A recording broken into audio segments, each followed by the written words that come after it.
Bienvenue à vous dans cette nouvelle parenthèse astrologique. Alors aujourd'hui, dans cette vidéo, on va se pencher plus spécifiquement sur le cycle planétaire entre Saturne et Pluton.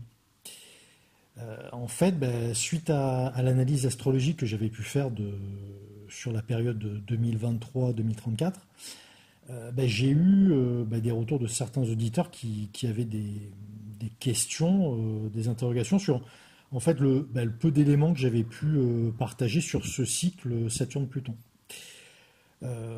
Donc j'ai décidé de, on va dire, creuser la question et vous présenter tout ça. Eh bien, on est donc parti pour une plongée dans un cycle des plus obscurs, j'ai envie de dire. Alors, il faut savoir que les aspects successifs qui forment le cycle Saturne-Pluton ont toujours coïncidé avec des périodes historiques particulièrement difficiles, marquées par des temps de crise et de conflits, mais aussi des périodes réactionnaires et même totalitaires, je pourrais dire, souvent malheureusement violentes et oppressives. Une atmosphère, on va dire, de tension assez pesante accompagne les différentes périodes où se produisent principalement les aspects de conjonction, de carré et d'opposition. À chaque fois, on peut retrouver des événements pouvant être ressentis comme des enfermements, des replis sur soi, des âges, on va dire, de fin d'époque, entre guillemets, d'innocence perdue, encore avec les guillemets, qui anéantissent en fait des modes de vie antérieurs qui pouvaient être subjectivement ou même objectivement considérés comme trop décadents, pleins de naïveté, de déni ou encore de laxisme. Généralement, avec ce cycle, la transformation s'opère par contraction, réaction, conservatisme, mais aussi chute, rupture ou encore dépression. Maintenant, pour, on va dire, rendre un peu plus parlante et concrète ces informations, on peut prendre tout d'abord les exemples de la Première et de la Seconde Guerre mondiale, qui ont toutes deux commencé sous des aspects de conjonction en 1914 et de carré en 1939. Les deux plus récents aspects se sont produits pour le tout dernier, à savoir une conjonction en janvier 2020. Et là, je vous laisserai vous rappeler ce qui s'est passé quelques semaines plus tard. Ensuite, un autre aspect majeur, une opposition, cette fois, s'est produite en septembre 2001. Durant les premiers jours de ce même mois, Saturne et Pluton étaient à moins de 2 degrés d'opposition. Et pour info aussi, dans cette même période, il s'est produit une pleine lune qui avait formé un aspect de grande croix. Alors c'est-à-dire deux oppositions. On a une opposition donc Soleil-Lune pour la pleine lune, et l'autre Saturne-Pluton. Et tout ça forme donc de plus des carrés. Donc c'est donc l'aspect de grande croix. Donc qui était à cette époque-là assez rare, car extrêmement, avec une exactitude extrêmement forte.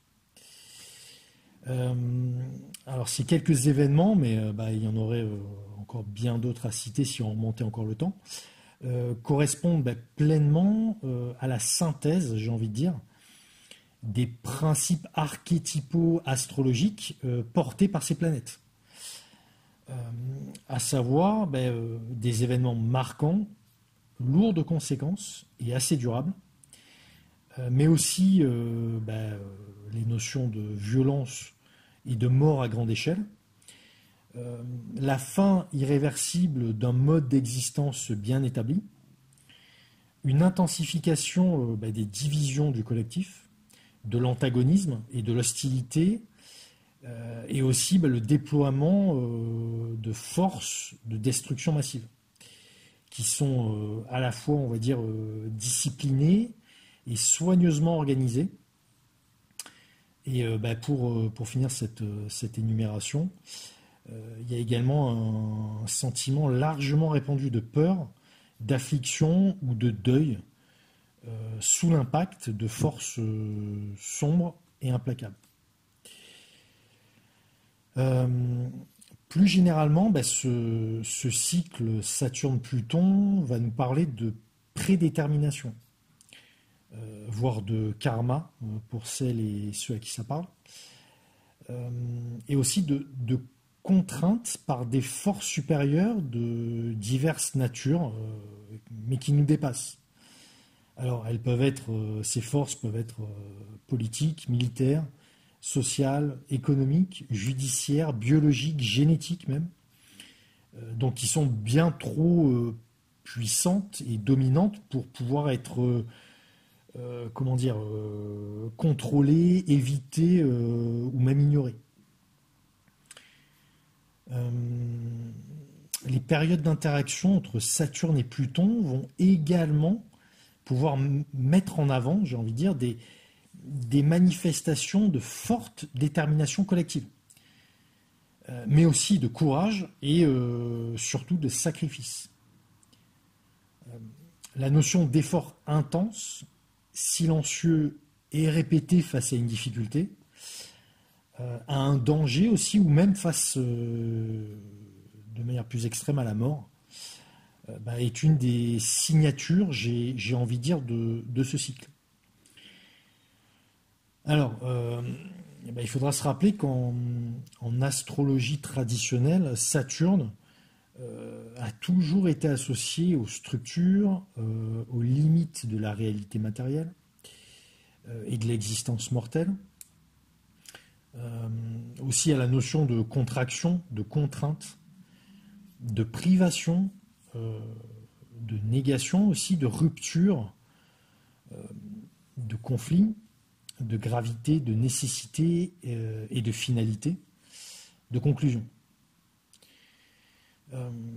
J'ajouterais que Saturne a tendance à user et user encore, pousser toute chose jusqu'au bout, jusqu'à leur finitude et leur disparition.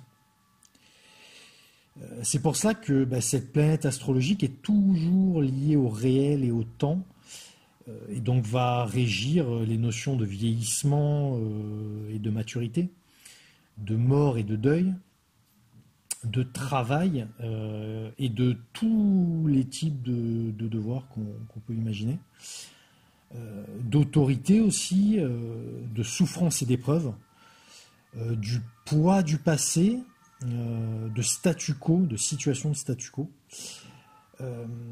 mais aussi celle en lien, j'ai envie de dire, plus positivement quand même, avec les notions de sagesse, d'expérience, de solidité, de fiabilité, de fondation, de tradition, d'ordre et de tout ce qui dure en fait sur le long terme. En tant qu'archétype astrologique, Saturne sera aussi les frontières, les limites. La planète va agir très souvent en resserrant et en solidifiant. Elle s'exprime dans la discipline et le contrôle, la rigueur et la rigidité, la répression et l'oppression. Il est également question de jugement avec Saturne, mais aussi surtout de culpabilité, des conséquences d'actions passées, d'erreurs et de fautes, et aussi de défaites et d'échecs, de déclin, de dépression et de chagrin. Pour utiliser maintenant, on va dire des références un peu littéraires, Saturne peut être considéré comme l'esprit de gravité, entre guillemets, dont parlait Nietzsche, ou encore également le principe de réalité énoncé par Freud. cette planète représente l'inévitable et l'incontournable. Le principe saturnien englobera donc les notions de retard et les résistances, j'ai envie de dire, à la satisfaction qu'on pourrait attendre, qu'on souhaiterait obtenir. Donc les obstacles aussi et les diminutions qui sont parfois présentes par la vie. Saturne met donc face, j'ai envie de dire, à la dure réalité, aux vérités nues, sans phare ni fioriture. Bon, après avoir fait, j'ai envie de dire, le tour du propriétaire avec Saturne, si on s'intéresse donc maintenant à Pluton, on pourra noter beaucoup d'affinités en fait avec les influences provoquées par Saturne. En effet, le principe plutonien semble naturellement renforcer et intensifier chacune des caractéristiques saturniennes qu'on a pu voir donc précédemment, mais à un degré souvent beaucoup plus écrasant, j'ai envie de dire, comme une sorte de rouleau compresseur, et surtout à une grande échelle, à celle de l'humanité tout entière. En plus de cette influence, on va dire, d'intensification et de globalisation, Pluton va tout simplement, je dirais, ajouter ou teinter subtilement, mais très fortement, l'action saturnienne par ses propres attributs distinctifs, à savoir des forces instinctives, une puissance souterraine, de l'intensité, mais aussi de la violence, toute forme de violation, j'ai envie de dire, et de destruction en profondeur. Tout cela en vue d'apporter une transformation permettant d'évoluer et sans aucun moyen de retour en arrière. Donc, après avoir rappelé les principes archétypaux pour ces deux planètes astrologiques, on va pouvoir essayer d'observer l'étonnante concordance avec laquelle les périodes historiques de crise profonde du XXe siècle ont coïncidé avec les aspects successifs majeurs du cycle Saturne-Pluton. Alors, pour expliquer les influences de ce cycle, je souhaite tout d'abord vous indiquer que les conjonctions successives entre ces deux planètes se produisent environ tous les 31 à 37 ans. Et cela, en fait, cette variation en fait, est causée par la position orbitale et la vitesse de Pluton qui varie assez nettement.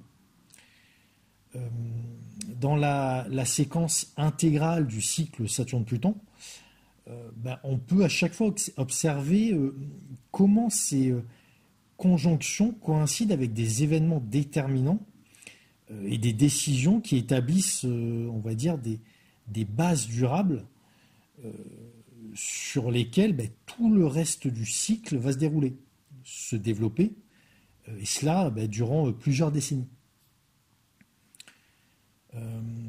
Ensuite, oui, je préfère ne faire uniquement l'analyse de ce cycle sur le XXe siècle pour éviter, on va dire, de se disperser et surtout parce que je pense que ça pourrait être beaucoup plus parlant pour la grande majorité d'entre vous. C'est une période que nous avons encore toutes et tous en tête, ou même que nous avons nous-mêmes vécu. Et également, par souci de simplicité et de synthèse, je m'attarderai seulement sur les aspects de conjonction, d'opposition et des deux carrés, qui sont, je pense pour le collectif, les aspects majeurs les plus tendus et les plus durs, entre guillemets. Donc, pour débuter cette analyse, la première conjonction du XXe siècle entre Saturne et Pluton s'est passée dans le signe du Cancer et a coïncidé avec les prémices et le déclenchement de la Première Guerre mondiale, car cette conjonction s'est produite entre 1913 et 1916.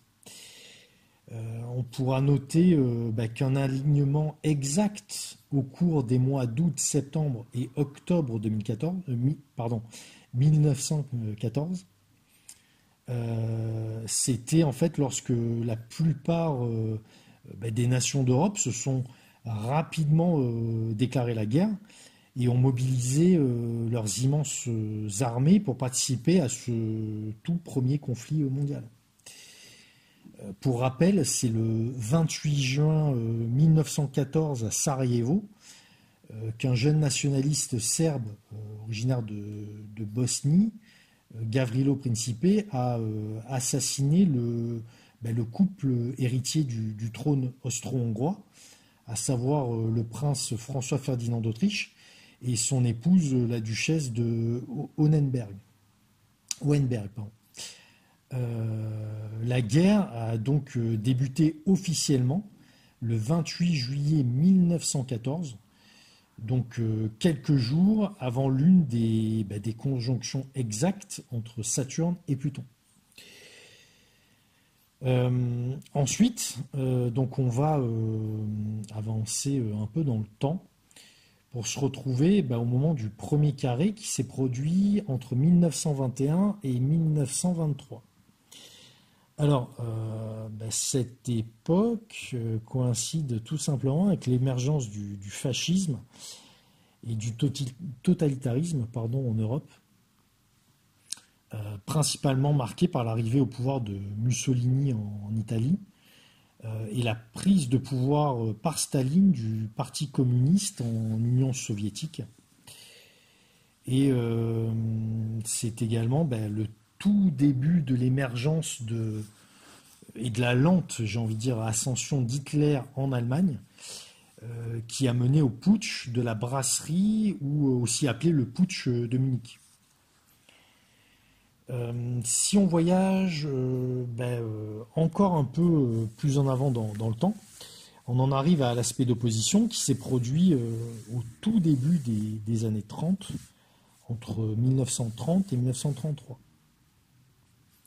Alors, durant ce moment précis de l'histoire, on a pu vivre tout d'abord la première crise économique mondiale et aussi l'ascension rapide, cette fois, du nazisme en Allemagne, puis le début du régime hitlérien. On peut aussi noter la montée du militarisme japonais et l'invasion de la Mandchourie, ainsi que de la Chine. Il y a eu également l'intensification du contrôle totalitaire de Staline en Union soviétique. La mise en place de ces politiques de collectivisation forcée, à savoir ce qui était le processus d'appropriation collective des moyens de production, les terres, les usines, les entreprises, etc. Et aussi du début d'une grande famine en Ukraine qui était considérée à l'époque comme le grenier à blé de l'Union soviétique cette fois, et qui a provoqué environ 5 millions de morts. Maintenant, on peut passer au second aspect de carré, qui lui a coïncidé assez précisément avec le début de la Seconde Guerre mondiale. Il y a eu tout d'abord un aspect quasi exact avec seulement quelques minutes d'orbe sur les mois d'août et de septembre 1939, lorsque l'Allemagne a en fait envahi la Pologne. Ensuite, cet aspect s'est poursuivi et s'est précisé entre 1939 et 1941. Donc, pendant la période, on va dire, la plus sombre de la domination du régime nazi en Europe. Mais aussi, ça a coïncidé avec la Blitzkrieg, la guerre éclair, l'invasion et l'occupation de la France et de la plupart des autres nations d'Europe occidentale, mais aussi de l'invasion massive de l'Union soviétique par l'Allemagne, et surtout la mise en œuvre par Hitler de la solution finale et le début de la Shoah. C'est également à cette période, en août 1939 précisément, qu'Albert Einstein a rédigé une lettre destinée au président Roosevelt et qui exhortait, on va dire, le gouvernement américain à développer la bombe atomique.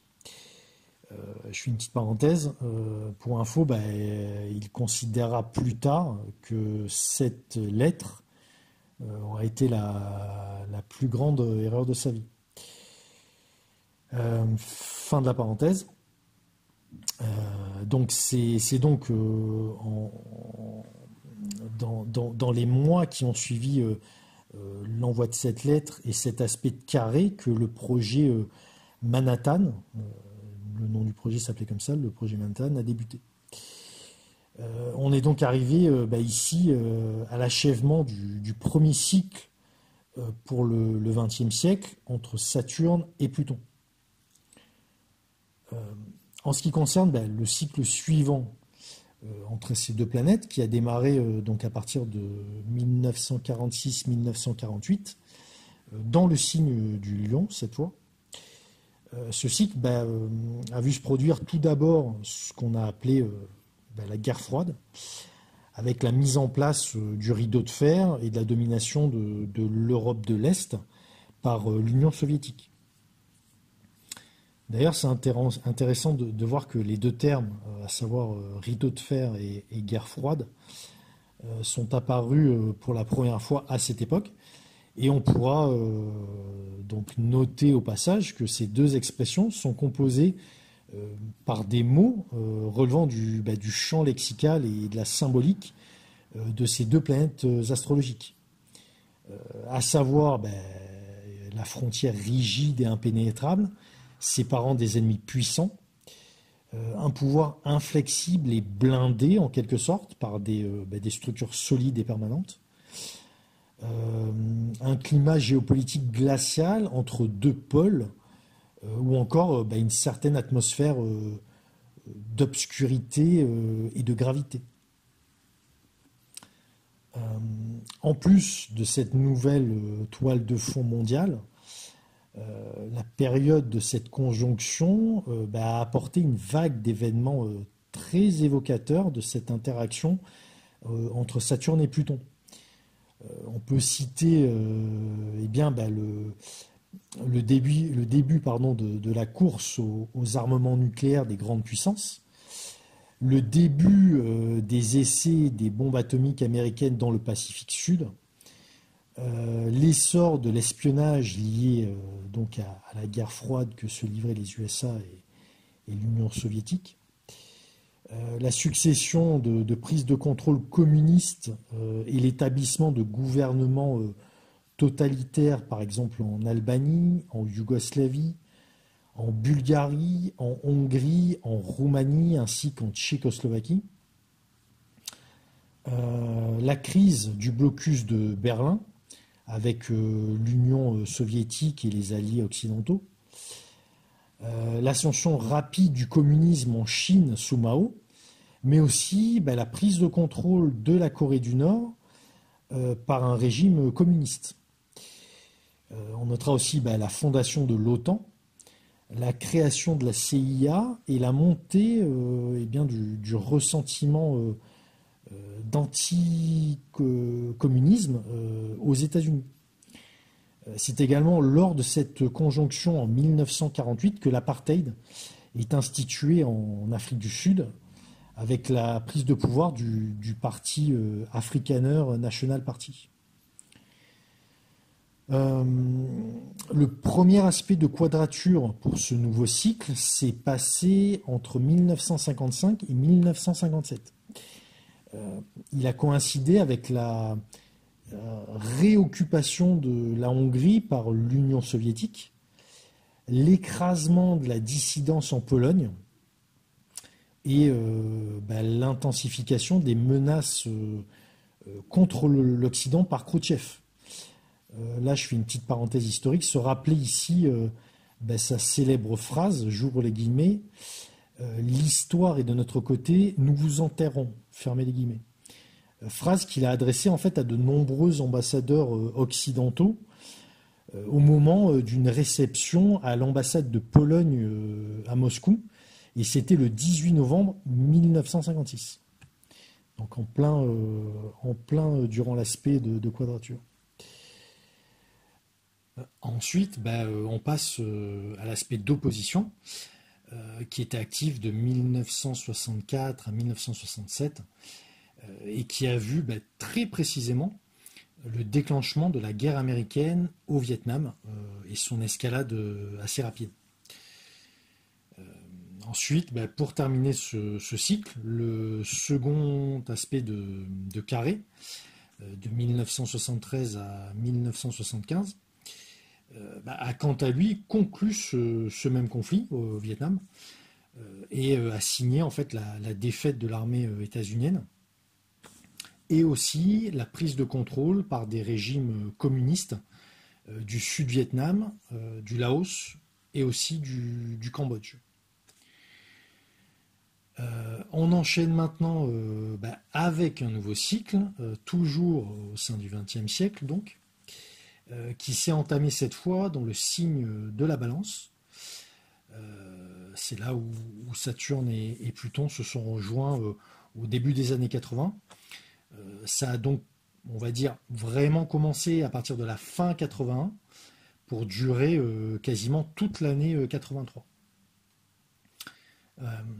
À cette époque, la course mondiale aux armements nucléaires, l'escalade de l'antagonisme de la guerre froide et la généralisation de la peur, j'ai envie de dire, d'un apocalypse nucléaire, a vraiment atteint son paroxysme pendant la première administration Reagan et les dernières années de l'Union soviétique sous Brejnev, Andropov et Chernenko, c'est-à-dire juste avant Gorbatchev.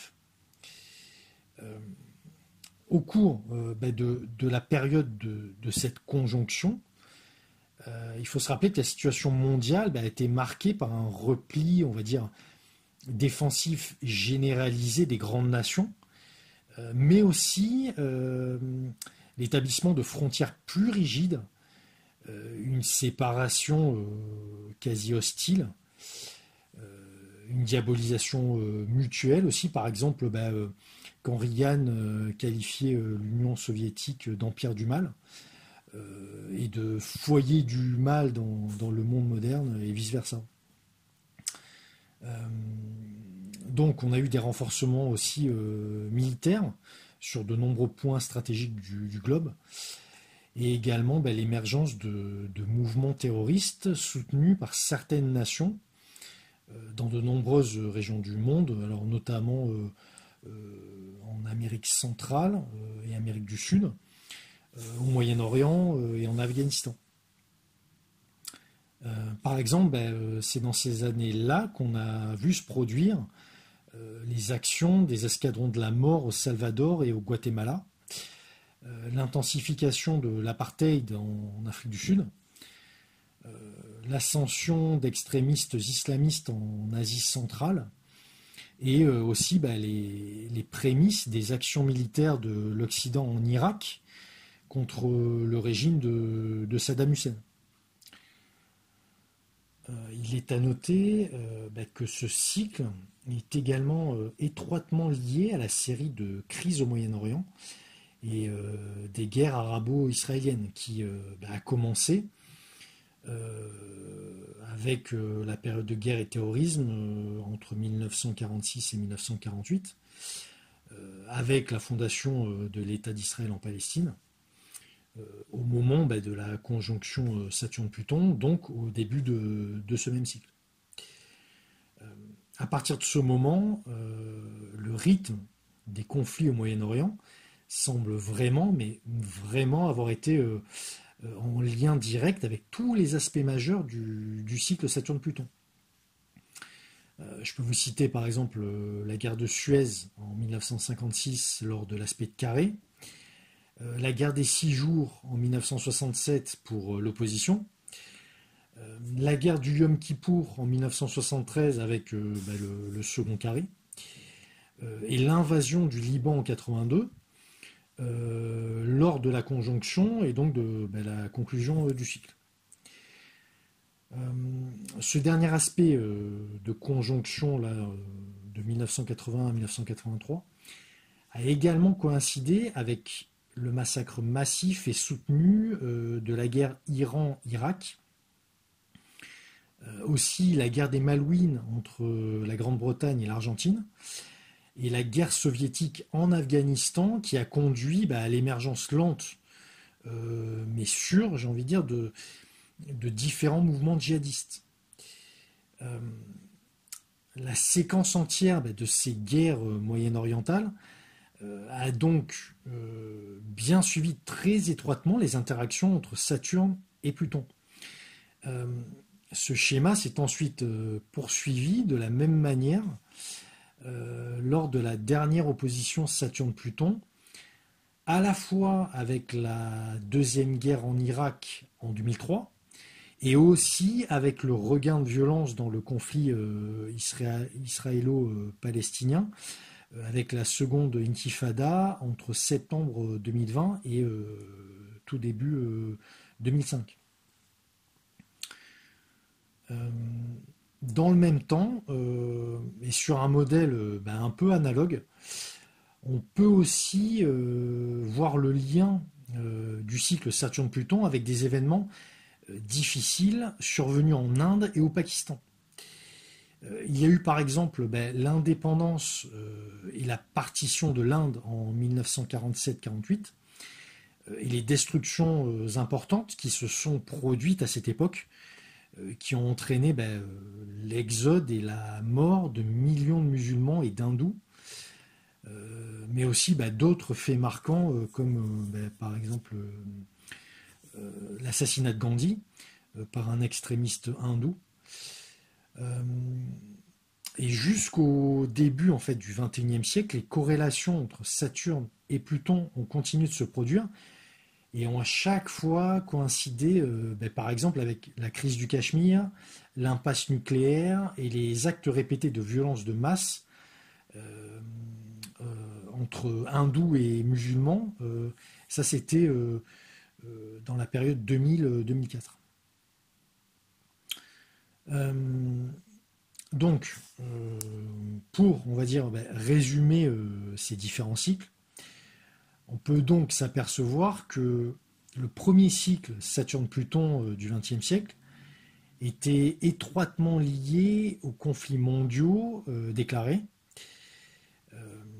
tandis que le second, avec la guerre froide, a été une période plutôt de conflits larvés, souterrains, distants. Le troisième cycle, lui, a plutôt mis en lumière et développé différents courants du terrorisme international. Il faut rappeler que la conjonction de 1980-83 en balance a vu se produire les premiers attentats terroristes à la bombe contre l'ambassade américaine à Beyrouth, contre aussi des casernes américaines et françaises au Liban. Et c'est ensuite, on va dire, une véritable vague d'actes terroristes majeurs, alors notamment en Irlande du Nord, en Iran, aux Philippines, en Amérique centrale. Et on peut aussi parler des assassinats de personnages illustres comme d'Adhonar Sadat en Égypte, d'Indira Gandhi en Inde et de Benigno Aquino aux Philippines. Et aussi des tentatives d'assassinat, cette fois, celle sur le pape Jean-Paul II ou encore le président Ronald Reagan. Ensuite, le carré Saturne-Pluton de 1992-1994 a coïncidé exactement avec le premier attentat à la bombe contre le World Trade Center. Aussi le premier appel d'Oussama Ben Laden au djihad contre l'Amérique et l'arrivée au pouvoir des talibans en Afghanistan. Euh, Si on avance encore, ben, c'est lors de l'opposition des deux planètes dans ce troisième cycle que les attentats ben, du 11 septembre 2001 aux États-Unis sont produits.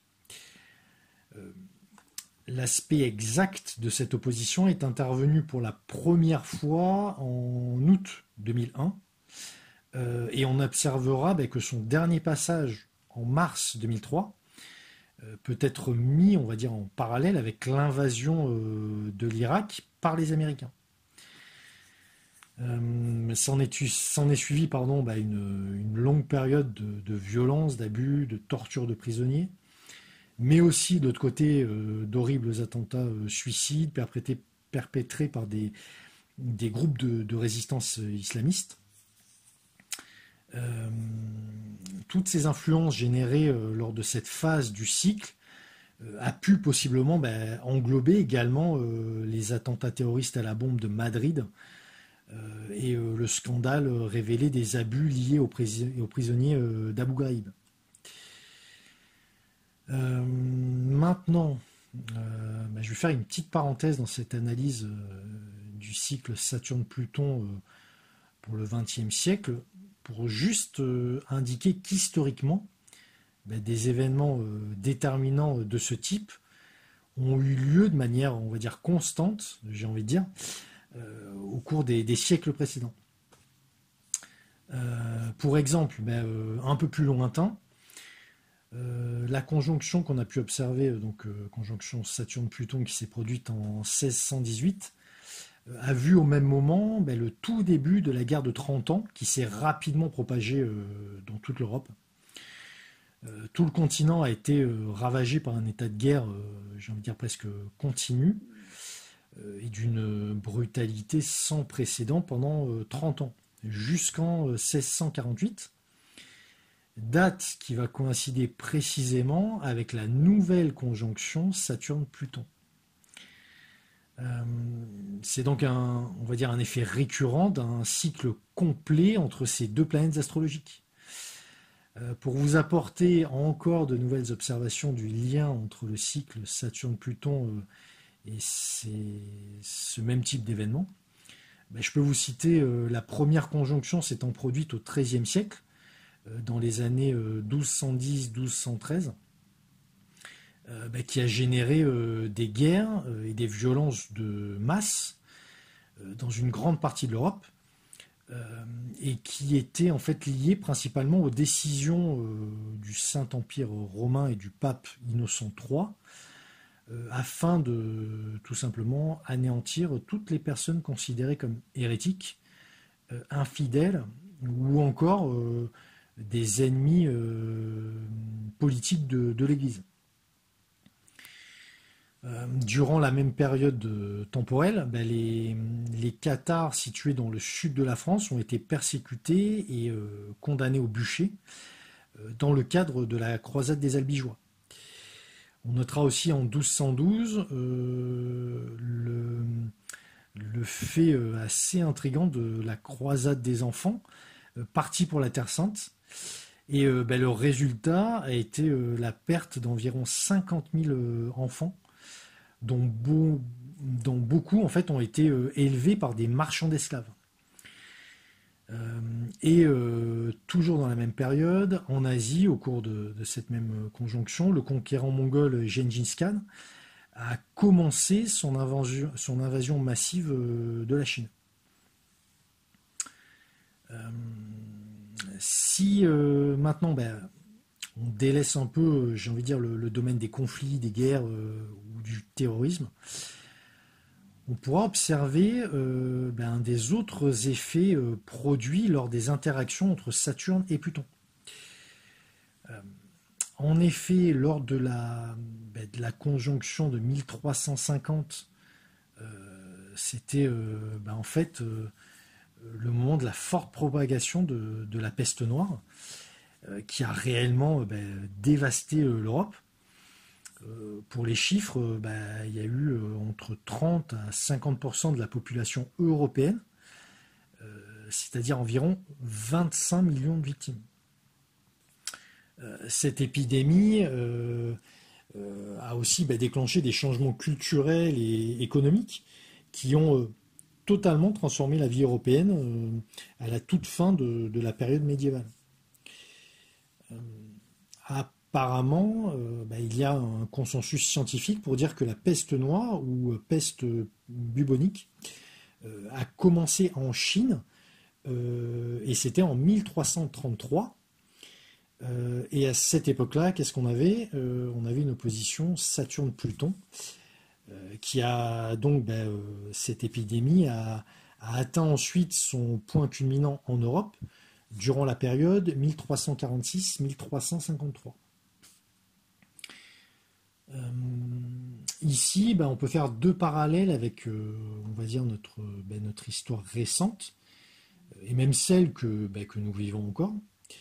Alors tout d'abord, avec l'émergence de l'épidémie de sida sous la conjonction de 1980-83,